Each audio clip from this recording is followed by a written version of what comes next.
Selamat pagi. Nah, ini contoh mudahnya saja apabila ingin mencari setupnya BBMA. Ini tinggal mengikuti. Contoh di sini ekstrim TPW MHV. Nah, kenaikan ini menargetkan Cisak buy. Nah, contoh di sini pergantian candle jam 8. Nah, ini kan belum selesai waktunya.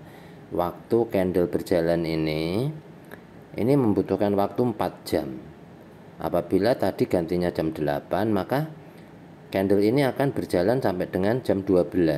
Bisa menargetkan di sini resisten terdekat ini ataupun sampai sini mid BB sini. Nah, ini kan target untuk H4 ini.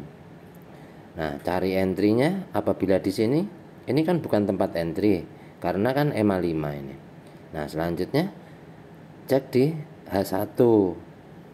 Nah, di H1 juga kan bukan tempat untuk entry. Nah, inilah konfirmasi menggunakan waktu, menggunakan jam. Kita entry di sini, ada potensi di floating kah? Karena bukan tempatnya ada di bawah sini. Di bawah EMA 5 10. Ini tempat untuk entry buy. Apabila kita melakukan entry buy di sini, ini berpotensi floating. Ini entry dengan santai, cermati di mana boleh entry dan nggak boleh entry. Nah, contoh di H4. Ini mahi bukan tempat untuk entry. Entry-nya di bawah. Ya, di zonanya open market tadi pagi. Open market langsung membuat gap. Nah, inilah yang wajib berani entry di H1 itu karena apa? Apabila nanti candle ini nyampe atas, pastinya akan ada re-entry. Nah, target re-entry nanti tuh bisa di sini di area gap ini. Maka apabila entry buy itu jangan jauh-jauh dari sini tuh, ini fungsinya. Untuk H1 gapnya kan sudah ditutup, akan tetapi H4 ini gapnya belum ditutup gitu. Nah, inilah tingkat kewaspadaan yang mana menggunakan detik waktu untuk konfirmasi. MA5 ini kan untuk entry sell. Nah, apabila ada entry sell, ada potensi juga ke floating karena apa? Jamnya belum close. Candle H4-nya. Wajib nunggu close candlenya H4. Apabila mampu breakout ini ada potensi ke atas seperti itu. Jadi, konfirmasi menggunakan jam. Ini contoh entry pada pergantian candle H4 di jam 8. Running profit, targetkan take profit di EMA 5. Ini sudah kena take profit gitu. Nah, apabila nyari entry di H1 di mana boleh entry, disitulah entry. Apabila sudah berjalan seperti ini, ya jangan di entry.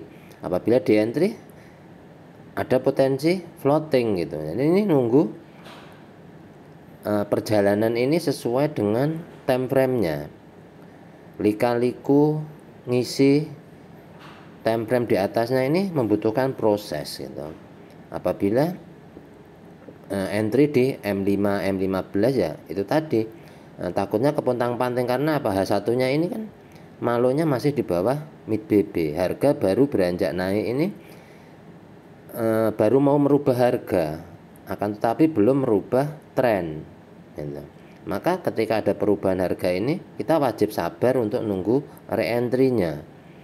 Nah, jadi ini nanti jam 10 close-nya di mana. Apabila menjadi valid candlestick arah kukuh buy, nah, pastinya akan ada re-entry gitu. Kita menunggu di re-entry-nya, mana yang boleh re-entry maka itu tempat untuk entry. Maka nanti akan ketemu take profit. Apabila tidak disiplin, maka nantinya nggak akan ketemu take profit, itu nggak ketemu. Nah, contoh misalkan di M15. Nah, M15 ini boleh entry-nya di mana? Gitu. M15 misalkan di sini mau di mapping boleh, karena ini apa? Ini membuat setup candlestick momentum buy, maknanya akan ada re-entry. Maka yang berlaku yang tadi, H1 tadi. Maka apabila misalkan mau memberikan tanda, maka di zonanya sini berikan tanda seperti ini aja. Nah, maka nanti lihat di H1-nya. Apabila kita langsung entry kan ini posisinya candlestick momentum, maka berpotensi floating. Nah, inilah yang ditunggu. Sekarang waktunya jam berapa? Misalkan jam 9.45. Lah candle berjalan ini kan reversal. Nah, ada reversal pasti akan ada retest candle gitu. Jadi waktu aja, waktu yang dipakai untuk konfirmasi. Misalkan jam 9.45, tunggu jam 10 mau seperti apa nanti di H1-nya. Ini akan lebih mudah dan entry kita ini akan benar-benar disiplin menggunakan waktu. Entry-nya santai, nunggu waktu, melihat jam berapa. Oh, belum ada jam 10, sedangkan ini masih di bawah kan ya, nampak MA5 10-nya mid BB ini. Anggaplah ini candle yang jalan ini belum bisa di setup karena apa? DM15-nya ini belum selesai. Tuh, perjalanannya itu belum selesai, mau nyampe mana?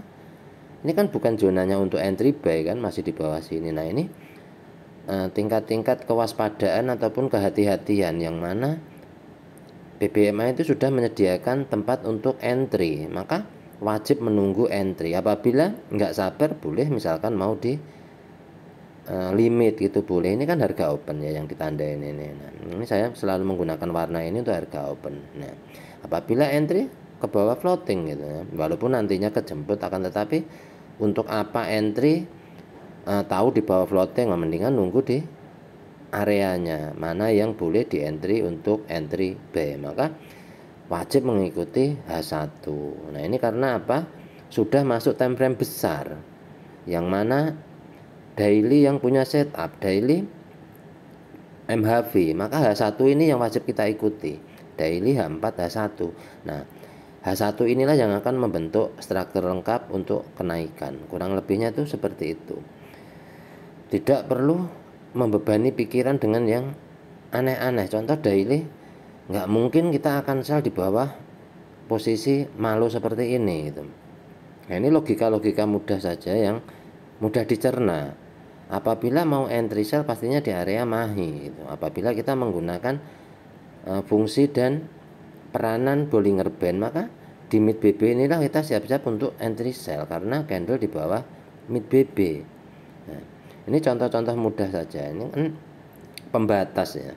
Fungsi dan peranan Bollinger Band ini pembatas. Pembatas bawah, pembatas atas, pembatas tengah. Nah, inilah fungsinya apabila program ataupun sistem tidak ada pembatas, nantinya dia nggak akan pernah tahu kapan balik gitu. Ini pembatas. Nah, ini mudah memahami, ini tuh mudah. Ini pembatas. Semua sistem pasti ada batasnya. Semua program itu ada batasnya, yang mana saya akan kembali kapan dan saya akan bergerak cepat ini kapan gitu ya. Saya tidak boleh berhenti dan akan lanjut itu kapan, itu sudah ditentukan, sudah diprogram. Terima kasih.